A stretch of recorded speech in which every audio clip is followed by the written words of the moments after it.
Baseball fans have this amazing ability to turn every weird coincidence into a grand conspiracy.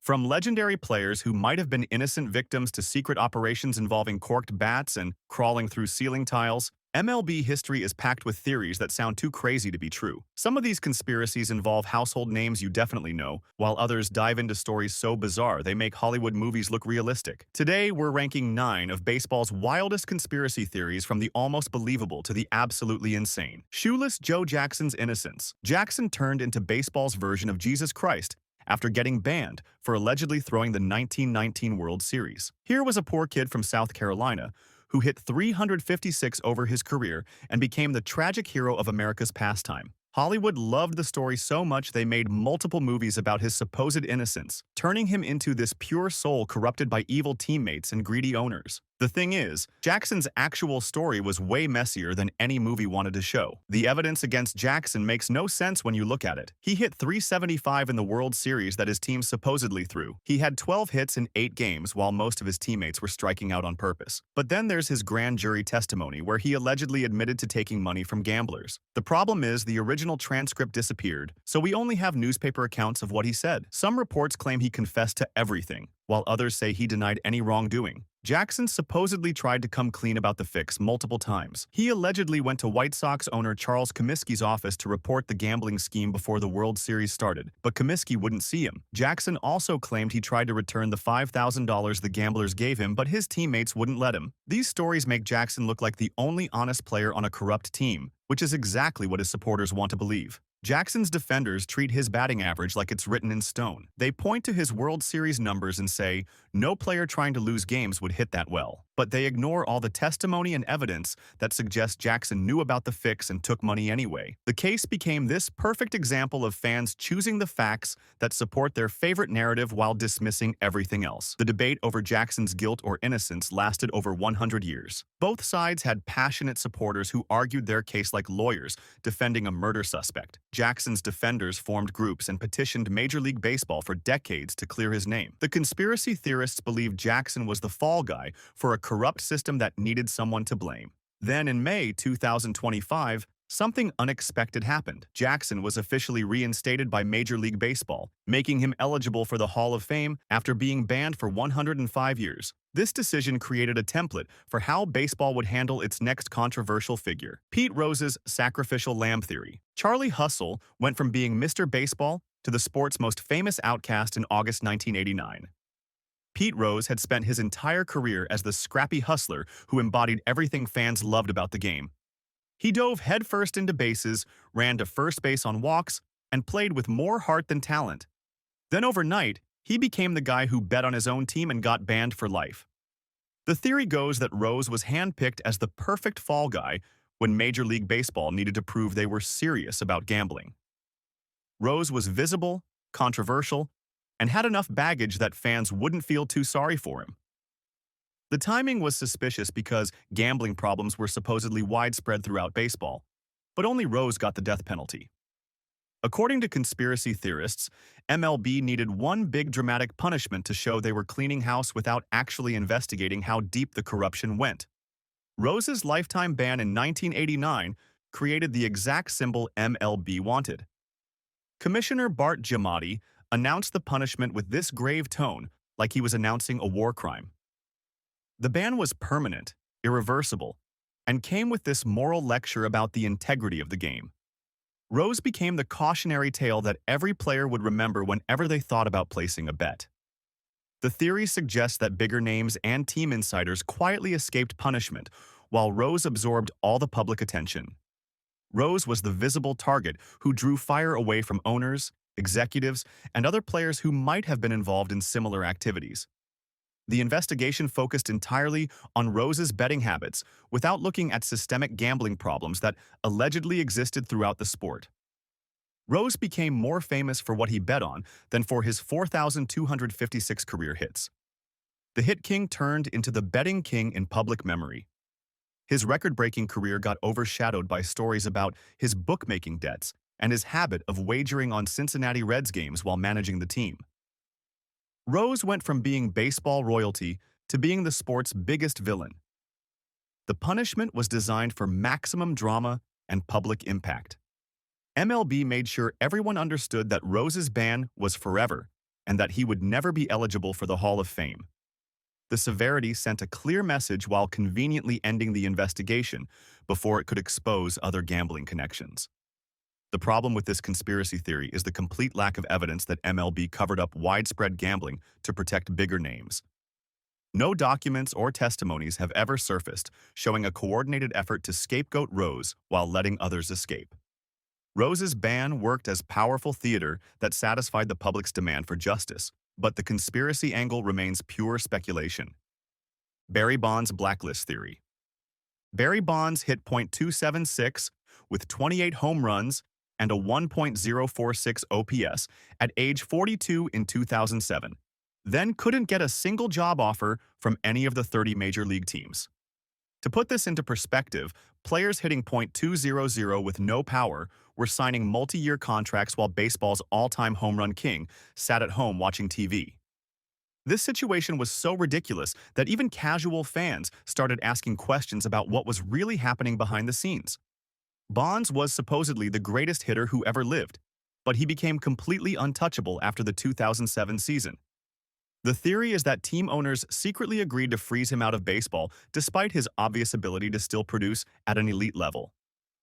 Bonds had just broken Hank Aaron's home run record and was still drawing walks at a historic rate, but somehow no team wanted his services. The numbers from his final season make the blacklist theory almost impossible to ignore. Bonds posted a .480 on-base percentage and led the National League in walks while hitting 28 home runs in just 126 games. Meanwhile, players like Juan Pierre signed 3-year deals worth $44 million despite hitting .291 with zero power and terrible defense. The contrast was so obvious that fans started connecting dots about organized collusion. The theory suggests that owners worked together to punish Bonds for being too honest about performance-enhancing drugs during the steroid era. While other players lied to Congress and denied everything, Bonds admitted to using substances he got from his trainer. His honesty apparently made him more dangerous than the players who committed perjury and continued lying about their PED use. Bonds also faced federal perjury charges and constant negative media coverage that made him toxic from a publicity standpoint. Team executives could point to his legal troubles and clubhouse reputation as reasons to avoid signing him without admitting they were scared of his steroid connections. The perfect storm of legal issues and bad press gave owners cover for what looked like coordinated punishment. The players' union eventually filed a grievance claiming that owners had colluded to keep Bonds unemployed. The arbitration process found no evidence of organized collusion between teams, but the patterns were still suspicious. No formal conspiracy was proven, but the coincidence of 30 teams all independently deciding to avoid a productive player seemed unlikely. Bonds never played again after 2007, even though he clearly had years of productive baseball left in him. The stigma and negative sentiment around his name effectively ended his career without any official punishment or ban. The lack of formal proof didn't matter because the results spoke for themselves. The juiced ball theory. Scientists started measuring baseball seam heights with precision instruments like they were investigating the Kennedy assassination. Physicists published research papers analyzing the drag coefficients of different baseball constructions. These weren't casual fans with too much time on their hands.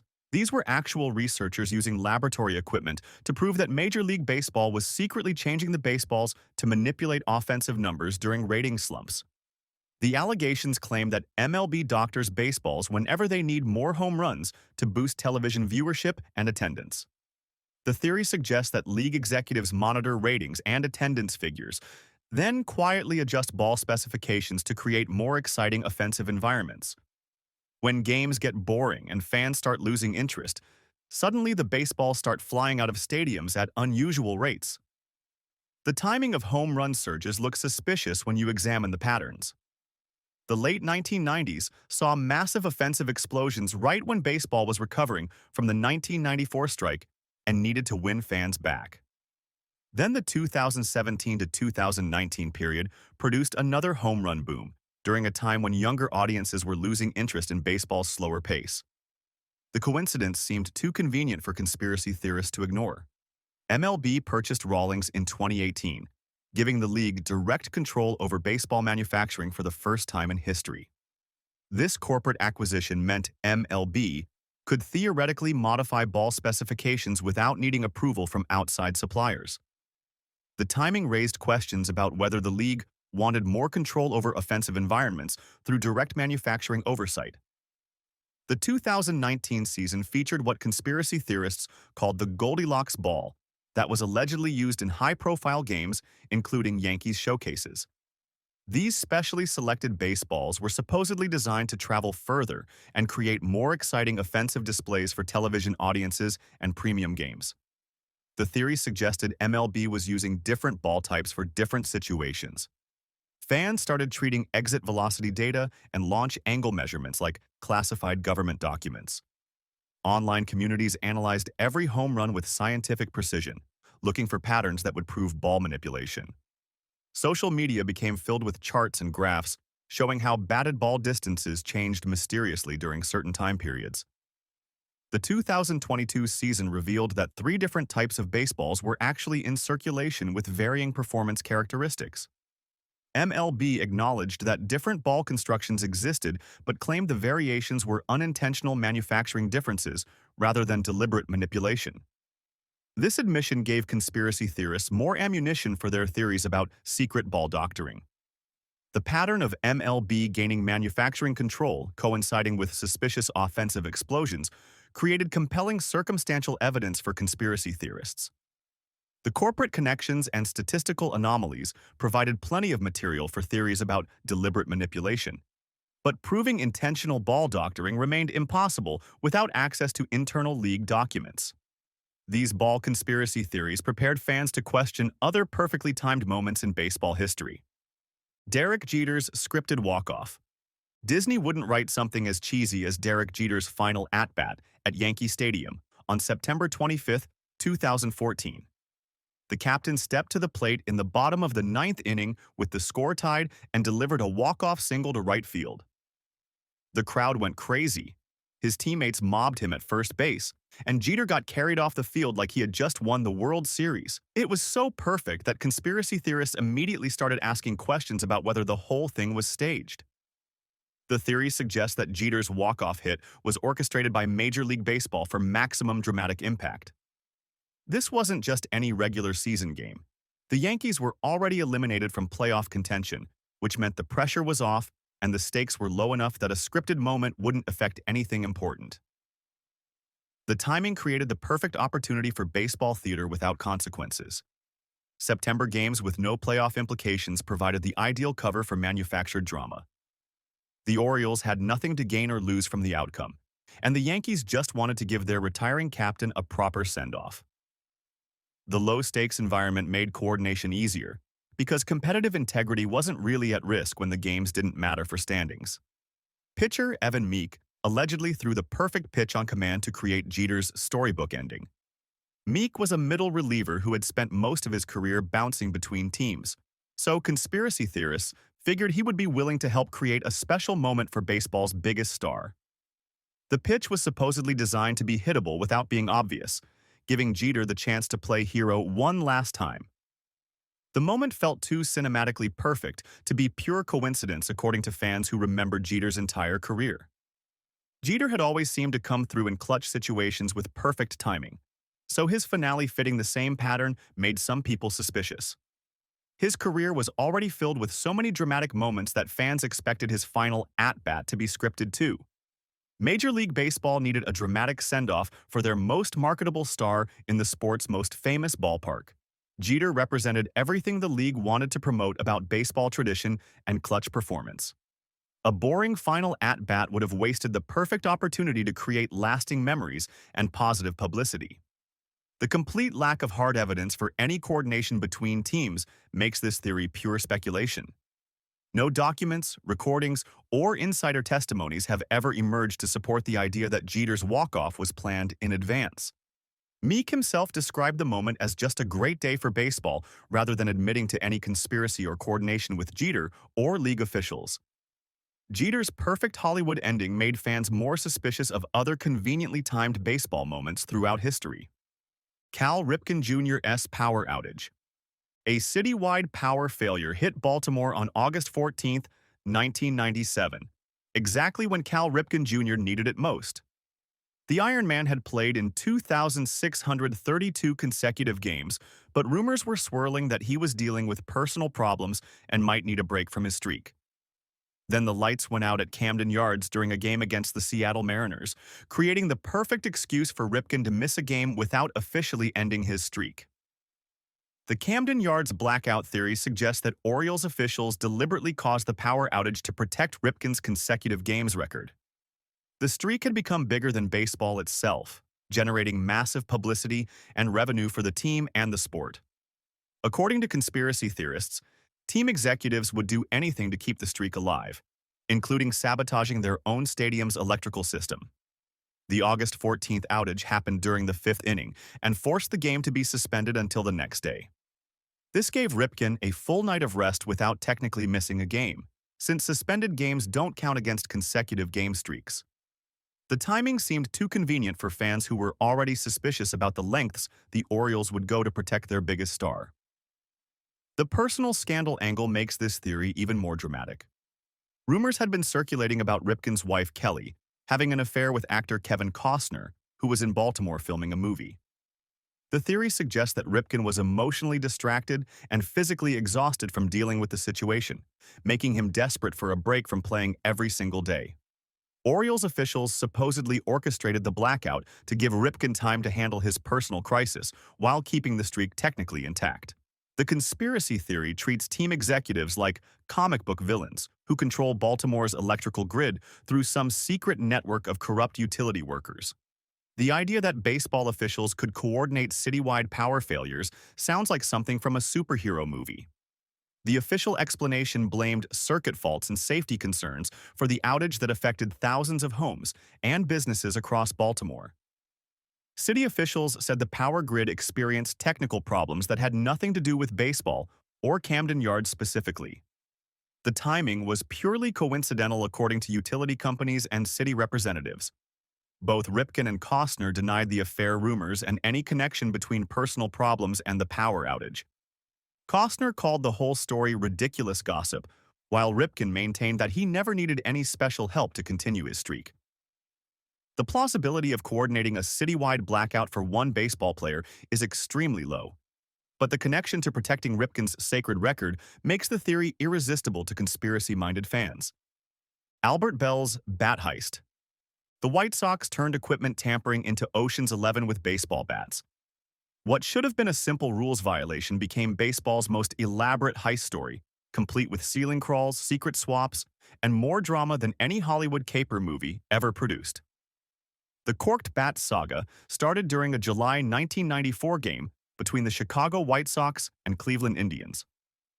Albert Belle was having another monster season, hitting home runs at a pace that made pitchers nervous and umpires suspicious. Belle's bats looked normal from the outside, but conspiracy theorists believed they were secretly modified with cork to make them lighter and more powerful.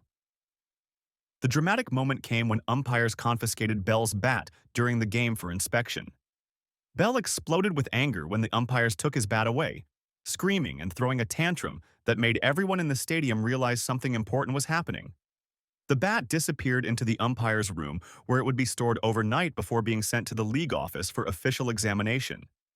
This is where Jason Grimsley enters the story with his alleged Mission Impossible operation.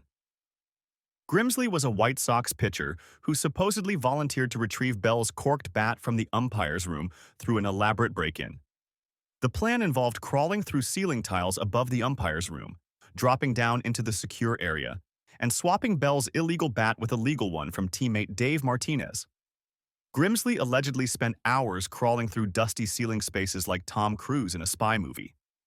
He had to navigate around pipes and electrical wiring while trying not to make noise that would alert security guards. The whole operation required perfect timing and coordination with other White Sox players who were creating distractions. A teammate's legal bat was supposedly swapped for Belle's illegal one during this covert midnight mission. The theory suggests that Grimsley successfully replaced the evidence and crawled back through the ceiling tiles without getting caught. The whole thing had more plot twists than any movie studio would dare to write. The X-ray examination later confirmed that the confiscated bat was indeed corked, leading to Belle's 10-game suspension. But conspiracy theorists claim this was the wrong bat and that Grimsley's mission had actually failed. The league office found cork inside the bat, which proved tampering had occurred. The documented facts show that someone actually broke ceiling tiles trying to access the umpire's room that night. But the larger conspiracy theory about successful bat swapping relies more on dramatic imagination than solid evidence. Belle's bat caper prepared fans to see betrayal and deception in baseball's most trusted positions. Mike Piazza's pitch tipping theory. This theory explains the Mets' perpetual disappointment better than any other explanation fans have come up with over the years. The idea is that Mike Piazza, the Hall of Fame catcher, who was supposed to be the team's franchise player, was secretly helping opposing hitters by tipping pitches during crucial games. This conspiracy theory gained serious traction after the 2004 All-Star Game in Houston, when some fans noticed Piazza's unusual behavior behind the plate. The 2004 All-Star Game conspiracy claims that Piazza deliberately gave away pitch sequences to American League hitters while catching for the National League team. Piazza was selected as the starting catcher for the NL, which should have been an honor for any player. But conspiracy theorists believe he used this platform to get revenge on his own teammates and the baseball establishment that had failed to protect him from headhunting pitchers. The backstory involves Piazza's ongoing feud with Roger Clemens that created the perfect motivation for sabotage. Clemens had been throwing at Piazza for years, culminating in the famous broken bat incident during the 2000 World Series.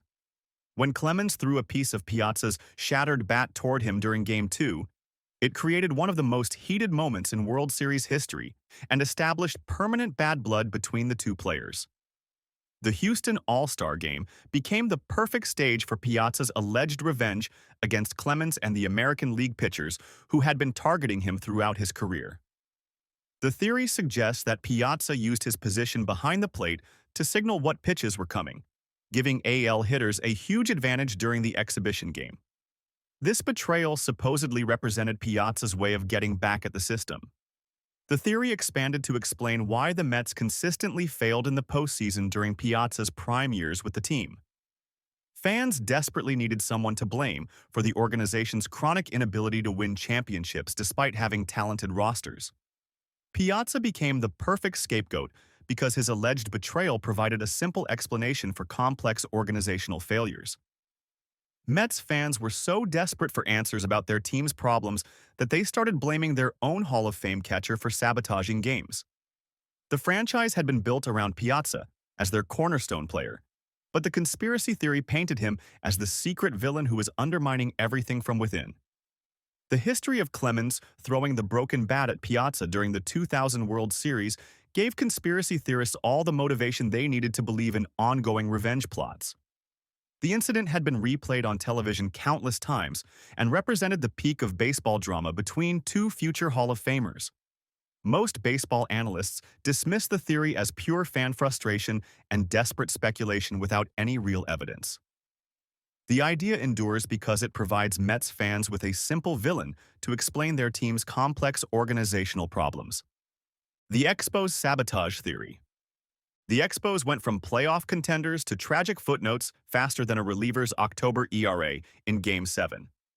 Montreal had built something special by 1994 with young stars like Larry Walker, Moises Alou, and Pedro Martinez forming the core of what looked like a championship team. Then everything fell apart so quickly and systematically that Canadian fans started wondering if someone was pulling strings behind the scenes. The theory suggests that Major League Baseball deliberately sabotaged Montreal to justify moving the franchise to a more profitable American market. Montreal was always the odd team out as the only Canadian franchise in a league dominated by American interests. According to conspiracy theorists, league executives never wanted baseball in Canada and were just waiting for the right opportunity to pull the plug. The Expos had their best record in franchise history during the strike-shortened 1994 season. They were 74-40 when the players' strike ended the season in August, giving them the best winning percentage in baseball. Montreal finally had the roster and momentum to compete for their first World Series championship, but the strike killed their dreams at exactly the wrong time. The franchise's rapid decline after 1994 seemed too systematic to be pure bad luck. Montreal's payroll got slashed year after year, while other teams spent freely on free agents. The front office traded away every productive player the moment they became expensive, creating a cycle of rebuilding that never actually led anywhere.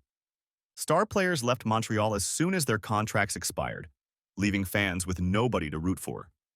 The theory claims that MLB owners deliberately marginalized the Expos to make relocation to Washington look inevitable. Montreal's attendance dropped as the team got worse, creating the perfect excuse to move the franchise to a larger American market. The downward spiral became a self-fulfilling prophecy that served the league's long-term interests. Canadian fans developed the ultimate persecution complex about American market bias and currency exchange problems. They believed MLB never gave Montreal a fair chance to compete financially with American teams. The conspiracy theory provided a villain for fans who watched their team get dismantled piece by piece.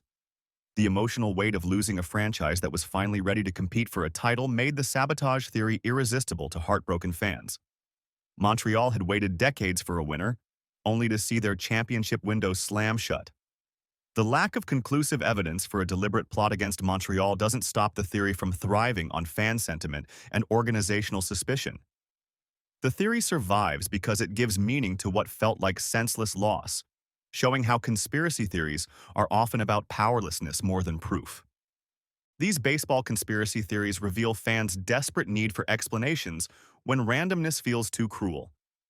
Nobody wants to believe that Shoeless Joe got banned for nothing or that Barry Bonds couldn't find a job because of bad timing.